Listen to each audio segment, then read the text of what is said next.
Hello friends, स्वागत है आप सभी का हमारे यूट्यूब चैनल निखिल कुमार पे।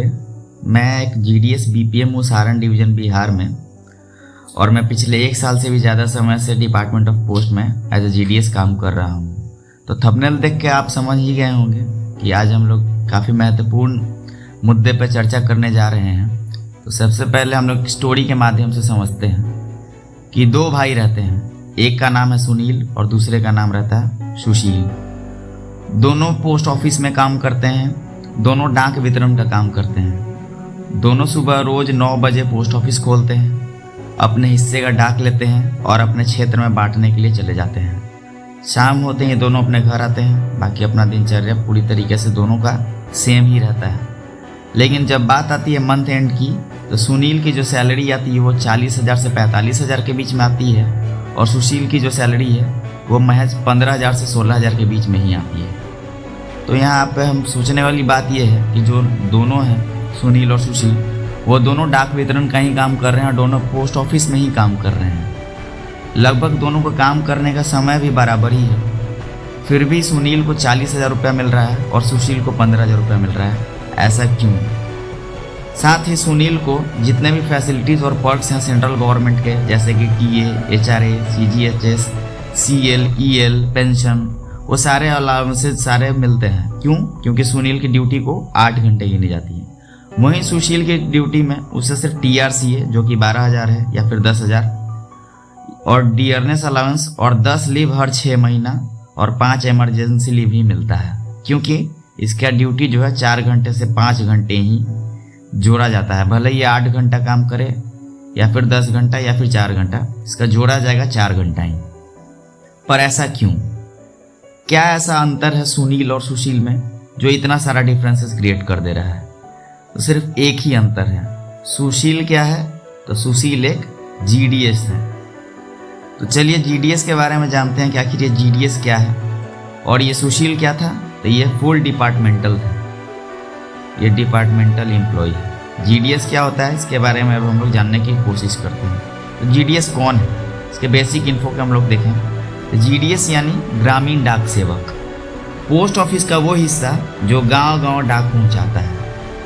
इंडिया में 1.3 लाख से ज़्यादा गांवों में यही जीडीएस है जो पोस्ट ऑफिस को जिंदा रखे हैं। कैश हैंडलिंग, आधार सर्विसेज, पीएलआई, आरपीएलआई, आईपीपीबी और लाखों लोगों की उम्मीद, लेकिन सरकार इन्हें एक्स्ट्रा डिपार्टमेंटल कहती है। न सरकारी कर्मचारी मानती है और न स्थायी करती है। आप सोच रहे होंगे जीडीएस परमानेंट नहीं है, तो जान लीजिए कि नहीं है। पर आखिर जीडीएस को परमानेंट क्यों नहीं किया जा रहा है? तो सरकार का कहना है कि जीडीएस पार्ट टाइम वर्कर है, इनका काम कम है, इसलिए फुल टाइम एम्प्लॉय नहीं बनाया जा सकता। लेकिन सच्चाई क्या है आप सब भी जानते हैं कि पार्ट टाइम वर्कर है या फुल टाइम वर्कर है। हमारे ही चैनल पे एक और वीडियो अवेलेबल है जिसमें अभी 15 की पॉइंट्स हमारे माननीय मंत्री श्री ज्योतिरादित्य सिंधिया जी ने फाइनेंशियल ईयर 2025 और 26 में उसको रखा है कि पोस्ट ऑफिस को कैसे प्रॉफिट में लिया जाए। तो फिर आप जीडीएस को पार्ट टाइम वर्कर कैसे कह रहे हैं? जीडीएस का काम ना सिर्फ फुल टाइम है, बल्कि अक्सर बिना छुट्टी, बिना सुविधा के किया जाता है। जीडीएस से हर सरकारी योजना का काम लिया जाता है, लेकिन अधिकार नहीं दिए जाते। और डिपार्टमेंट का कहता है जीडीएस हमारे कर्मचारी नहीं, ये एजेंट है। जीडीएस वो माइंडसेट है जो आज भी जीडीएस को इंसाफ से दूर रखता है।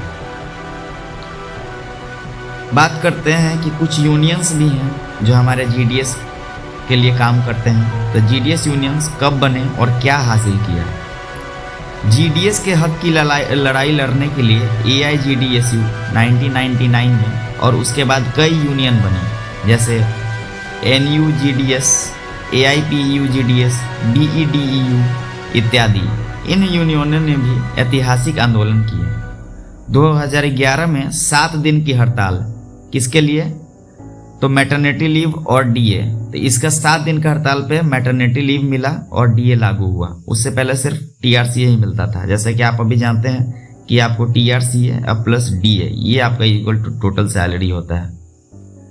2016 में बोनस सीलिंग 7,000 तक पहुंचा। 18 में बात करें तो 22 मई से 6 जून तक कमलेश चंद्र कमेटी लागू कराया गया। ये भी जीडीएस यूनियन का ही एक काफ़ी अच्छा काम था, जिसके चलते उन्होंने गवर्नमेंट के सामने प्रेशर क्रिएट किया कि उनके लिए एक अलग से कमेटी बनाई जाए, और उसके तहत कमलेश चंद्र कमेटी बनी। 2023 से 2023 में 12 दिसंबर से अनिश्चित हड़ताल पूरे भारत में 2.7 लाख जीडीएस सड़कों पर उतरे थे, लेकिन हर बार डिपार्टमेंट ने केवल आधे अधूरे वादे किए। जीडीएस अब भी अपनी हक के लिए लड़ाई लड़ रहे हैं। बात है कि AIGDSU हो चाहे और भी कोई भी हमारे जो यूनियंस हैं, वो भी लास्ट में जाके पता नहीं क्यों कमज़ोर पड़ जाते हैं। तो अब वो क्यों कमज़ोर पड़ जाते हैं उस पर मैं डायरेक्ट टिप्पणी नहीं करना चाहूँगा, समझने वाले डायरेक्ट समझ सकते हैं कि जब बात आती है फाइनल की, आप खुद सोचिए कि 1999 से ये यूनियन काम कर रहे हैं और अभी 2025 हो गया है, फिर भी आज तक हमारा जो मुद्दा, एक जो ये यूनियन बनाने का मुद्दा, मेन मुद्दा में से एक मुद्दा क्या था, परमानेंट कराना।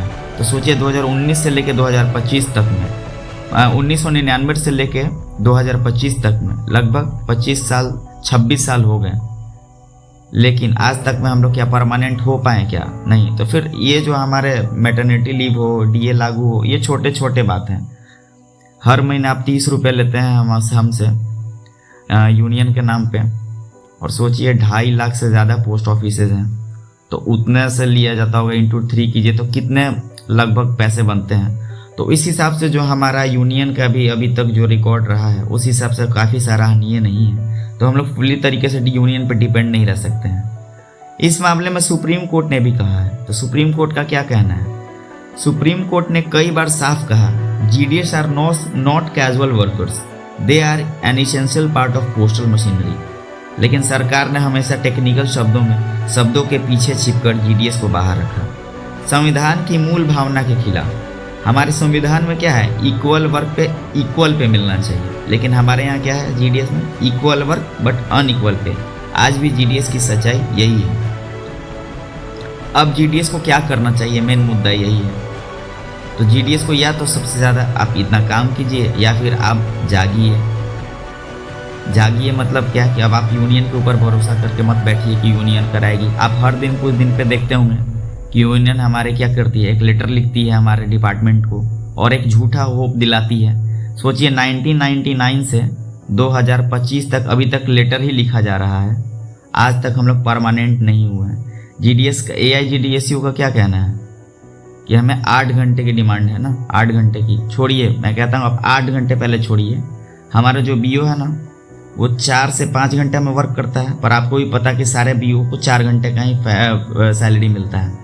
आप पहले इसको 5 घंटा करा के दिखा दीजिए, उसके बाद फिर हम लोग 8 घंटे पे बात करेंगे। तत्काल आप कम से कम जब तक 8 घंटे नहीं हो जाता तब तक आप 5 घंटे तो कराइए, वो भी तो नहीं करा रहे हैं। इसीलिए आप कोई भी यूनियन पर ज़्यादा आंख मूंद के भरोसा नहीं कीजिए। अब समय आ गया जागरूकता और एकता का। हर GDS को अब ये समझना होगा कि सिर्फ यूनियन के ऊपर निर्भर रहना काफ़ी नहीं है। अब डिजिटल जागरूकता, मीडिया प्रेशर और लीगल अवेयरनेस की ज़रूरत है। हर GDS को सोशल मीडिया पर अपनी बात रखनी होगी, MP MLA पत्रकारों और समाज के सामने अपनी आवाज़ उठानी होगी, क्योंकि जब आप सोचते हैं कि कोई और लड़ेगा तब अन्याय जीतता है। तो मेरा भी यही मानना है कि हमारे जितने भी GDS के जितने भी GDS एम्प्लॉयज़ हैं, उन सबको साथ आना चाहिए और हमें ट्विटर ट्रेंड करना चाहिए। मैं नहीं ये बोल रहा हूँ कि हमें अपने पोस्ट ऑफिस को क्लोज़ कर देना चाहिए, काम को रोक के हमें अब आंदोलन करना है। हमें आंदोलन नहीं करना है, हमें पीसफुली हमको क्या करना है, हमें जस्टिस फॉर GDS के लिए हम लोग को अपना आवाज़ उठाना है। तो अगर आपको हमारा वीडियो अच्छा लगा है तो हमारे वीडियो को लाइक कीजिए, चैनल को सब्सक्राइब कीजिए और ज़्यादा से ज़्यादा शेयर कीजिए।